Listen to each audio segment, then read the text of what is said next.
የኢትዮጵያን ብልጽግና ለማረጋገጥ ተቋማት ሀገርን ታሳቢ ባደረገ ከፍታና ቅንጅት መስራት አለባቸው አሉ ምክትል ጠቅላይ ሚኒስትር ተመስገን ጥሩነህ። ምክትል ጠቅላይ ሚኒስትሩ ይህንን ያሉት ለጠቅላይ ሚኒስትሩ ተጠሪ የሆኑ 14 ተቋማት የ2018 በጀት ግማሽ ዓመት አፈጻጸም ዛሬ በተገመገመበት ወቅት ነው። የለውጡ መንግስት መንገዳችን መደመር መዳረሻችን ብልጽግና በሚል እንደ አለት በጸና አቋሙ በልዩ የመንግስትነት እሳቤና አመራር በጽናት በእውቀትና በድፍረት በመስራት የኢትዮጵያን የልማትና ብልጽግና ታሪክ አድምቆ እየጻፈ ነው ብለዋል።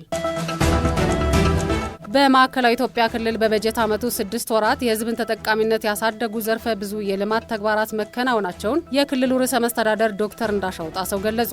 የክልሉ ምክር ቤት 6ኛ ዙር 5ኛ ዓመት የሥራ ዘመን 5ኛ መደበኛ ጉባኤ በወልቂጤ ከተማ እየተካሄደ ነው። በጉባኤው የ6 ወራት የዕቅድ አፈጻጸም ሪፖርት ያቀረቡት ርዕሰ መስተዳደሩ በክልሉ ባለፉት 6 ወራት የተከናወኑ የልማት ተግባራት የህብረተሰቡን ተጠቃሚነት አሳድገዋል ብለዋል።